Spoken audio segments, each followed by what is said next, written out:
Links Live. It hurts to love. I'm your host, Dame Links. Love yourself, no exceptions.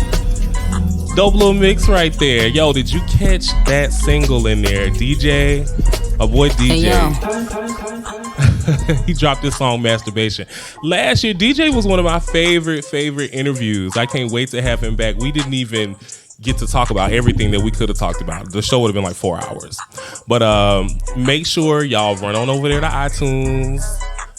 Grab that single, Masturbation, by my boy DJ the Singer. Shout out to DJ. Can't wait to have you back on. So look, y'all, Reality. I told you I had some for you, so hopefully y'all went and got your drinks. I got mine, of course. Y'all know I have been on this tequila thing. Like for the last 6 months, I've been loving tequila. So what's this brand I'm drinking? Espolon Tequila Blanco. It's really, really good. It's my favorite one so far. And I got a little lime juice and some Sprite. You know, keeping it light.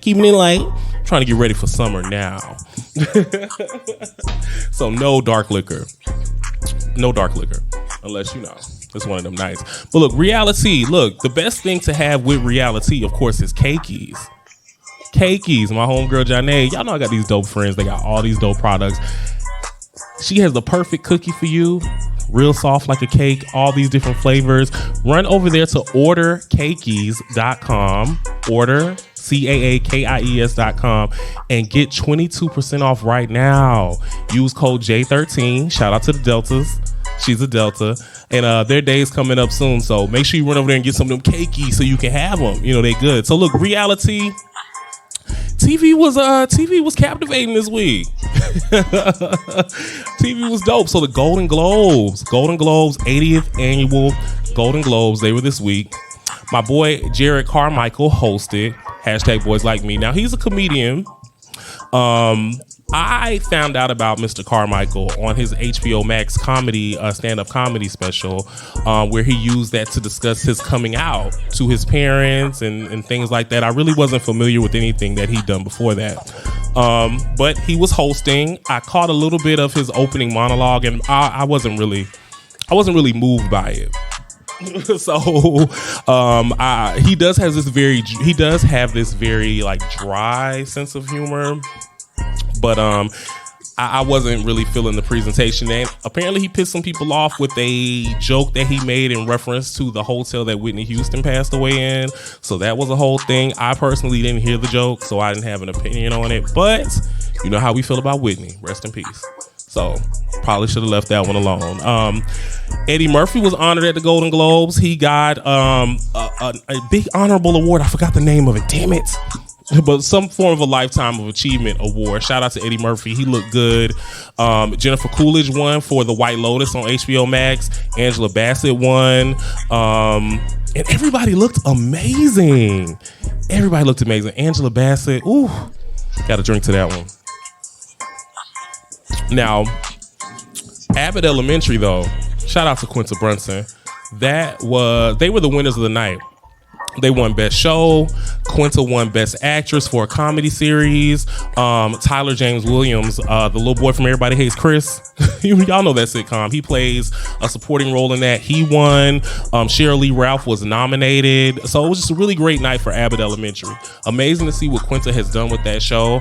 I really, really like it. And they've been renewed for season 3. So shout out to Abbott Elementary. Y'all are doing a good job. It's a really funny show. Have y'all been watching it? Yeah, I enjoy it. I definitely enjoy it. Zendaya won for Euphoria. Of course, she wasn't there, but she definitely still won. I mean, and like I said, everybody that was there looked amazing. Regina Hall, Angela Bassett, Brad Pitt.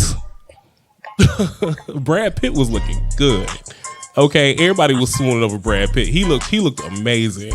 So yeah, shout out to the Golden Globes. I really like the diversity that I'm seeing. I saw a good number of nationalities represented in the winners and the nominees. So amazing job for the Golden Globes. I'm just excited to see the advancements that we're making in film. Because there's a lot, that industry is still, kind of, So I'm glad to see us and everybody getting recognized equally. So shout out to them. Amazing show. All right, let's get into some of my reality show bullshit. Love and Marriage Huntsville. Now, y'all know how much I love OWN Network, and y'all know how much I love Love and Marriage Huntsville. It's probably my favorite current reality show right now, just because of how authentic it is. So, this second part of their third season kind of moved really, really slow.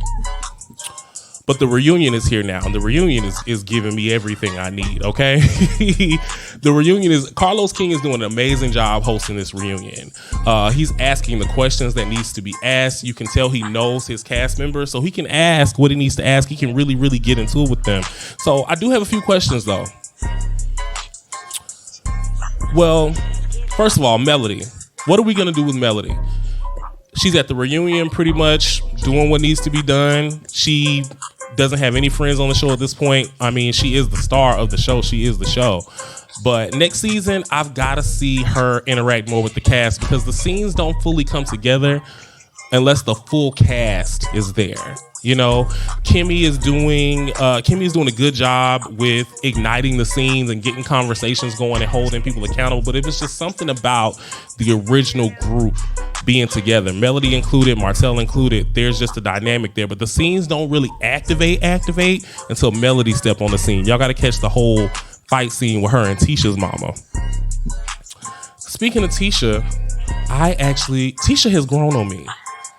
I was not a fan of Tisha season 1, but I like what she's saying. I like how she's handling herself. You know, she's being hit with a lot of criticism because of her marriage to Marceau, who's clearly chauvinistic. There's all these rumors and things like that, and she's standing by her husband. And one thing I'll say is she made a good point. She said, no one has come to me with any physical proof that my husband has cheated on me, and so I'm gonna stand with my husband. And a lot of people may call that naive, but I mean, they have so much stuff wrapped in together. Why would you leave your husband over a rumor? You know, I still think Marceau probably cheated, but Tisha don't care. She know. I'm sure it's old news or whatever the case may be. But I like how Tisha's handling herself. Martell and Carlos King got in a little back and forth. That was interesting. Destiny's a friend of the show. Now, I haven't been a fan of Destiny, and clearly the rest of the fans of the show are not liking Destiny. Even production's not liking Destiny. So what are we gonna do with Destiny?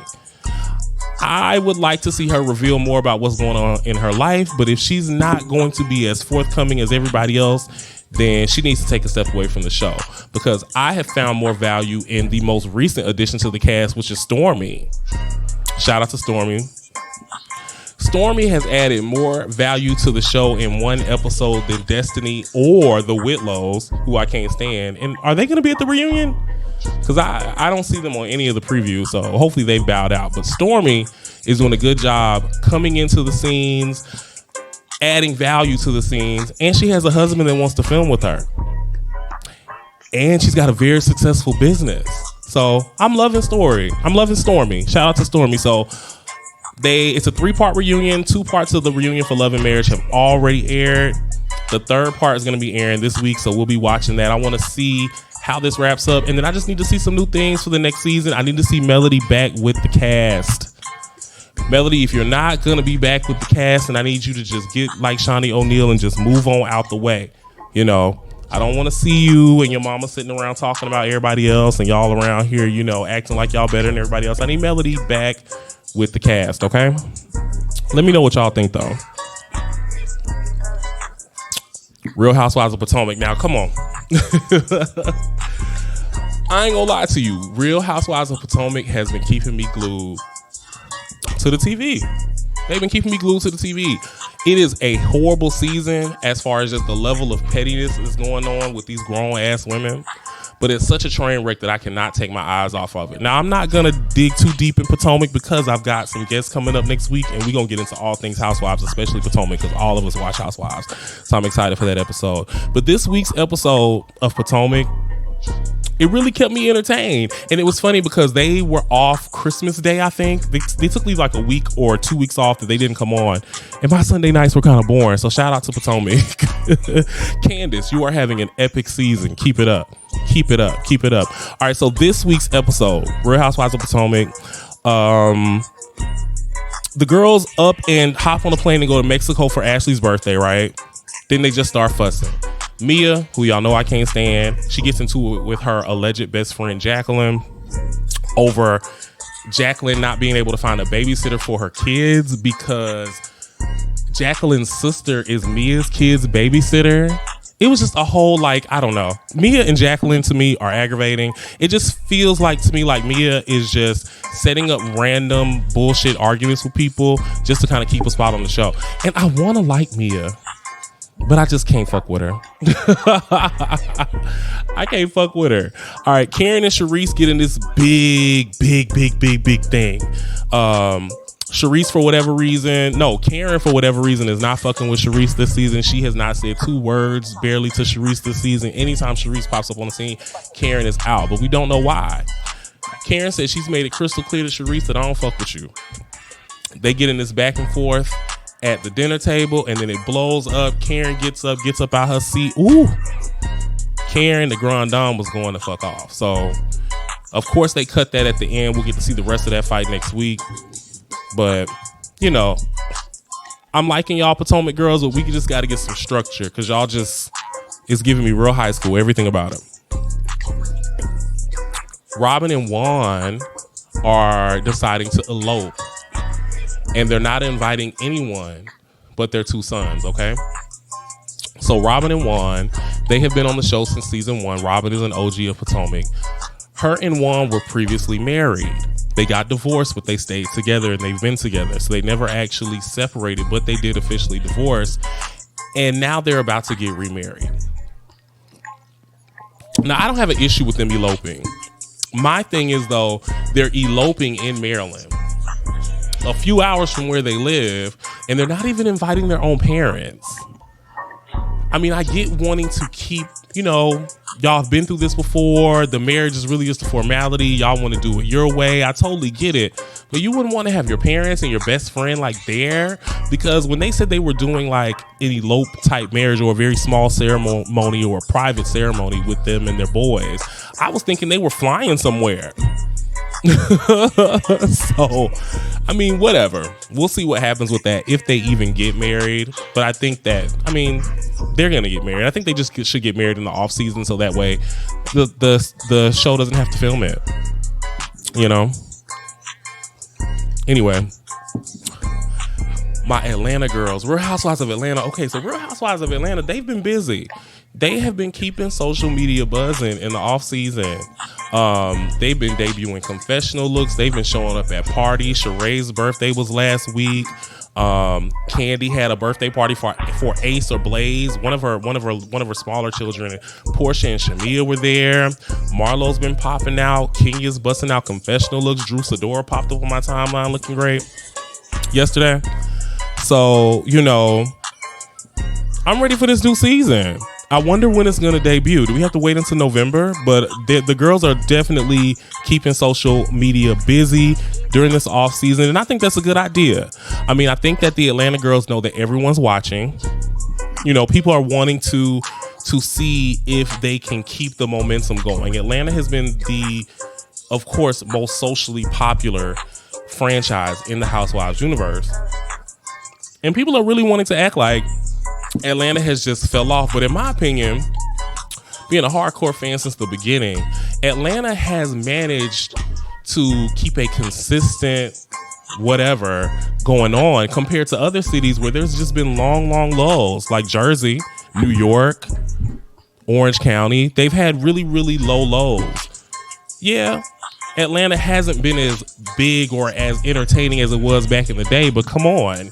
That was 7-8 years ago. Like, they didn't know what they were doing. They're just acting a fool. It's a little more structured now, but they've managed to hold themselves longer than a lot of the other Housewives franchises. And everyone is saying that Potomac is in it to win it right now. They're like the main ones. They're those girls. But I don't know if I believe that. Potomac is cool. They're entertaining, but Atlanta, we got some loyalty. I look at Real Housewives of Atlanta the same way I look at Basketball Wives. The only reason I'm still watching, and Love and Hip Hop Atlanta, the only reason I'm still watching these franchises is that I have a lot of loyalty to the brand, and the city, and the Real Housewives of Atlanta, and just the legacy. You know, Housewives has a huge cult following. So I feel that Atlanta out of all of the shows still is one of those that still gives me something. So we'll see. I'm excited to see this new season. The girls are out here looking good. Cynthia's back filming as a friend. You know, I'm loving it. So keep it up, ladies. All right, that's gonna be it for reality. Look, we're gonna get into some more music. And then we'll be right back with some church announcements. All right, this right here is my boy Jay Howell. Something About You. I love this song. Shout out to Jay Howell, man.